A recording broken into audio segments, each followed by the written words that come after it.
What's up, everybody? It's Heat Override, and I'm ready to bring the pain for you and Dr. Rhoda this week. Oh, yeah. If you haven't been to the site yet, get there. Use code word doc, get a percentage off your subscription, and start winning today. We just had a free week. It's about up right now, so we had a ton of new subscribers. So thank you all for everybody that came and joined in. Hopefully you stayed. Pay for the month. Take advantage of the percentage off and win. We had a lot of green screens, a lot of green screen bets this weekend. It was a really nice betting weekend. My articles were hitting, Lou's articles were hitting, everybody's articles were hitting. So, as a joint effort, we have definitely put out the product that hopefully all of you made enough money to pay for that other month to get on board now and get to see us more. Because that 10:30 show on Sundays is where it's at. It is so much fun. Every once in a while, I make that sneak peek, but I do try to stay out of stuff because I do so much talking on my podcast. I mean, we don't need me talking anymore, dude. Well, I mean, if we do, if I'm winning all your money, yeah, let's get ready to bring the pain. Let's get cheap and dirty.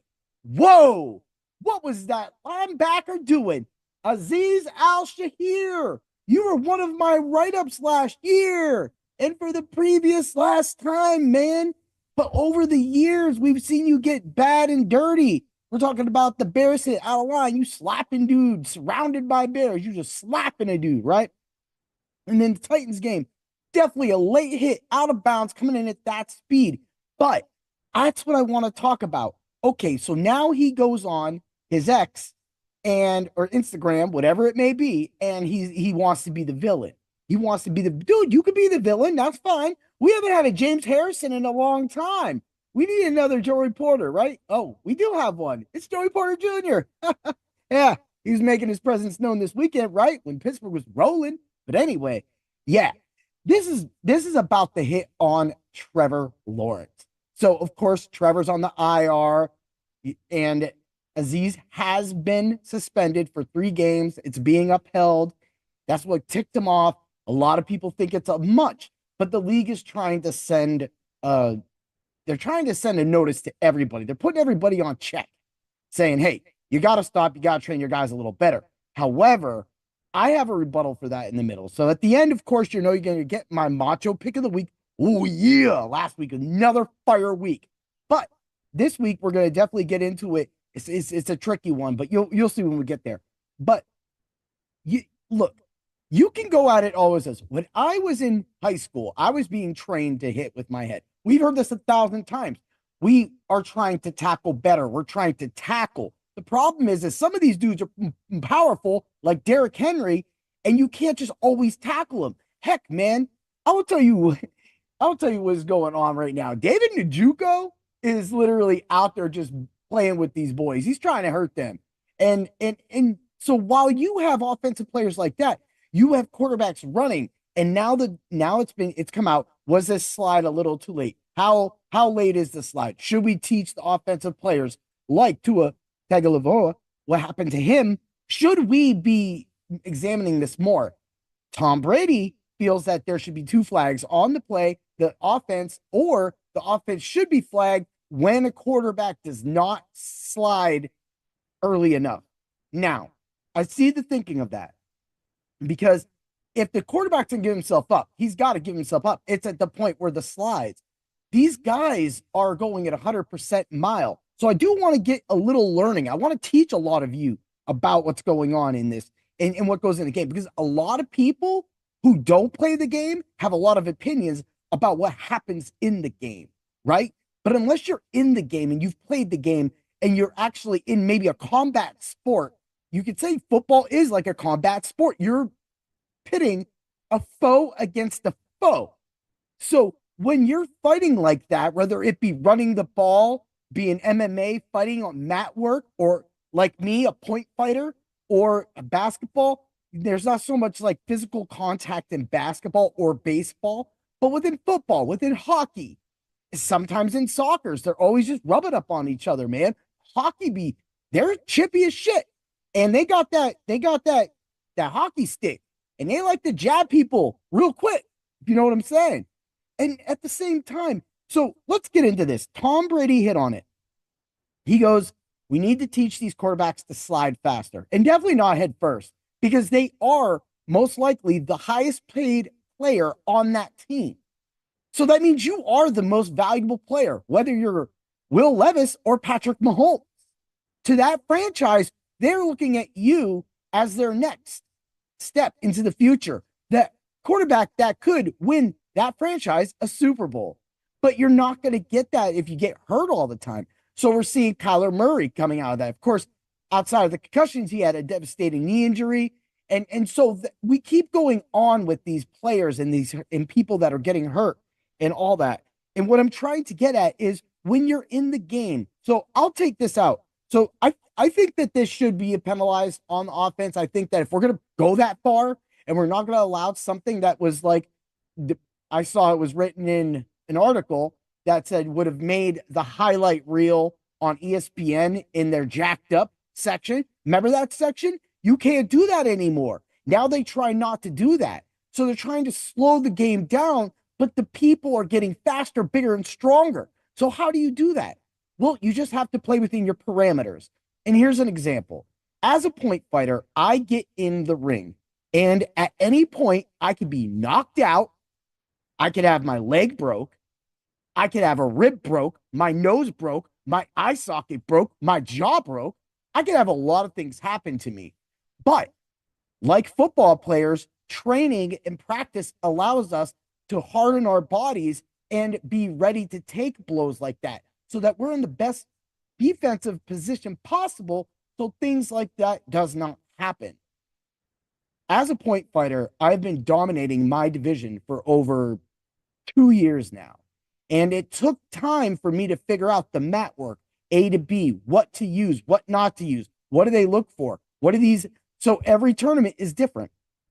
And in my last tournament, I actually had practically a learning moment because I once again got yelled at a tournament where the tournament was completely quiet by my sensei because I needed to be put in check while he was also making a point to the judges. The judges were not recognizing one of my techniques because of it being more of a traditional karate tournament. And for that, that kind of was different for me. So when I was watching that, you're wondering, where are you going with this? Because now you're talking about point fighting, sport karate versus the NFL. Now, if you go back and you watch this play in motion, Azeez, that is, does bring his forearm up and it hits Lawrence in the head. However, right before that, if you're watching this and these guys are running at full speed, there's a crouching moment where Lawrence is still kind of up. And then there's that moment where Azeez is kind of looking at him. You have to go look. You have to find some of the camera angles I find. This was the one that was from behind Trevor Lawrence. And you can see that the minute Lawrence kind of goes down and Azeez adjusts and he kind of puts his arm out and it hits him in the head. Now, I don't think you're a dirty player, Azeez Al-Shaair, right? I don't. And I don't think you're a villain.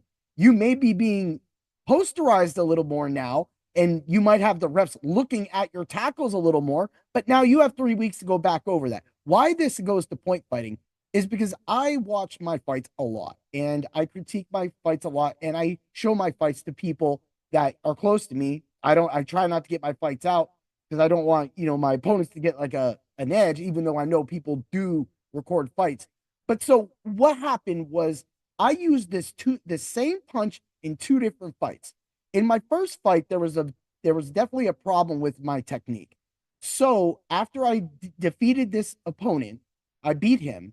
After the argument, after everybody got in the tiff and went their ways, I ended up finishing the fight easily. Now, the guy wasn't going to beat me. That's for sure. But at the same time, he just stood there. He didn't put himself in a defensive position. He literally was standing. If you watch this video, I am hopping like a madman, and this dude is standing still. So it's natural. I'm not going to throw a kick at a guy standing still because he's standing still. He's going to block it, right? So I can throw a double kick now. I can throw that. But again, this was only a 5-point tournament, so there's no reason to get it. It's only A to B. Get the points as fast as possible. So I went in there to dominate as fast as possible and to run through my opponents. So I blitzed the shit out of them. And that's what they had a problem with. However, after knocking this guy back probably 10 times in this match, and after everything was done, I watched the video. He one time, when I decided to go off angle on him and I moved, he one time decided to blitz me, right? And this is when I actually did a move for the people that can actually see visually. So he jumped at me, he's jumping at me. He's got his hands out. I take my left arm, I push his hands down, opening his face, and I punched him in his face. Now, we are being advanced. It is supposed to be light head contact. In a black belt fight, that's going to be a full punch practical. So that's what I'm preparing myself for one day, to be in the black belt division, to fight people, to go against Kumite, against people that have been running that division or in that division for multiple years. So it's going to be a big step for me to fight the best of the best in my area and in this nation. A lot of people come from different parts of the United States to fight in a lot of these tournaments, and they come on teams. And I fought a guy on a team in Niagara Falls last time, and I beat him too. And he stood 6'4". I'm not that big. It's about skill, but it's about being able to take those blows. So I witnessed this punch, right? The next fight, 2 punches in, the next opponent, my other opponent, does the same thing, except he jumps in the air, he comes down, I take his arms, and I pop him, and I nearly knock him out. I did get a penalty point against me, so that means he got the point. I lose a point. And so I still won. I think I won 5-1. So outside of that, because after that, I kind of just didn't know where he was at in his head because I hit him really, really hard. And so I kind of avoided his head. I scored on a side kick. And then when he came trying to jump at me again, trying to figure me out, because he's a competitor. He wants to beat me. He told me I'm trying to figure that out. And he's trying to. So when he did that, I just dispatched him. I did a couple run-bys, tapped him on the head. They gave me the points because they know if I go at him hard like I went with the other guy, I could sustain this person, this gentleman, this I guess acquaintance, karate family of mine, of everybody's, could be hurt. I'm not trying to hurt my opponent, right? So I am Azeez Al-Shaair in this. I am the one who could be the villain. I am the one who is fighting hard because, as my sensei said out loud in that tournament with everybody listening, they do not fight at our speed or our pace. And that right there lets you know that sometimes when you're in the game, now I would not have noticed these punches. One punch, the same punch used in 2 separate matches, scored me 1 point each, with one guy taking the hit and the other guy, because he was up higher and coming down. There's a picture of it. You can go check that out, right? That shows how high he was, over a foot off of the air, coming down onto my fist. And that is how hits like Trevor Lawrence's can happen. In the split second, you only have a second to react. And so my defense was to swat his arms down and to punch the only thing open, because I pushed his arms at his body, and that was to hit his head. This is the same thing that happens to football players and NHL players when they go in for the hits. Anytime you're going in for a hit, you're expecting to get hit yourself as well. And so the quarterback, and what Tom Brady was getting at in talking about, was that Trevor Lawrence and the offensive coordinators, teams, etc., everybody in charge, need to start training. This has to become a training regimen. Because just like me, and just like all the opponents, and just like if you guys were like, dang, what is this point fighting? I mean, you can go check my videos, or you can come check me out. I'll be around, but at the same time, you can see it's all about the training. You got to put yourself in the best defensive position at all times and do that. And both of those opponents did not, by jumping in the air at me and trying practically what I do, but not being able to do it as fast as me, which therefore put them in a compromised position. And that is why Trevor Lawrence found himself in a compromised position. And Azeez was already committed, as I was, to the hit. All right. I know y'all been waiting for. Oh, yeah, it's the Macho pick of the week. I was hot, hot, hot all year long. Because when you're the champion, King Macho Man, oh, yeah, you never miss a beat. Yeah. All right, Macho, calm on down. Macho pick of the week is none other than Kyren Williams. I went over this. I went back and forth. I was between Tony Pollard, and I was like, man, I can't do that. I can't. I already featured him twice, and both times he got hurt. So I'm feeling like if I put him on the Macho pick of the week and he gets hurt, even though he went over when he got hurt on his bet that week, right? And he helped our DFS teams just a tad. At the same time, I need you for a full game. So, buddy, I'm not mentioning you, but you might make the ultra contrarian lineup. So you're going to have to stay tuned for that show next. All right. Kyren Williams, there's not many numbers out. DraftKings actually only had a rushing total out, the alt and then the regular rushing total. And of course, both sites have the touchdown. So DraftKings is rolling a negative 175 for Kyren Williams touchdown, and FanDuel's rolling a 135. Also, on DraftKings, they were only giving out rushing totals, and the rushing total I was looking at was the plus 60 alt yards rushing, which gives you a negative 195. I looked at the 70. The 70 gives you a negative 125, but at this point, I want the yards. I want all rushing and receiving yards, because right there I'm gonna be around 80 or 90.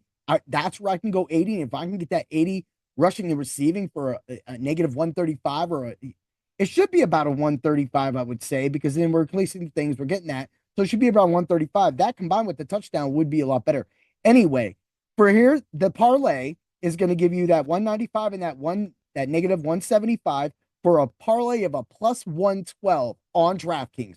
FanDuel, of course, there was no anything. There wasn't even a rushing column or a receiving column. It was passing, because they know that Rams and Bills game might explode. Oh, yeah. I mean, I'm close to Buffalo. I drive through Buffalo when I go to Niagara Falls. Yeah.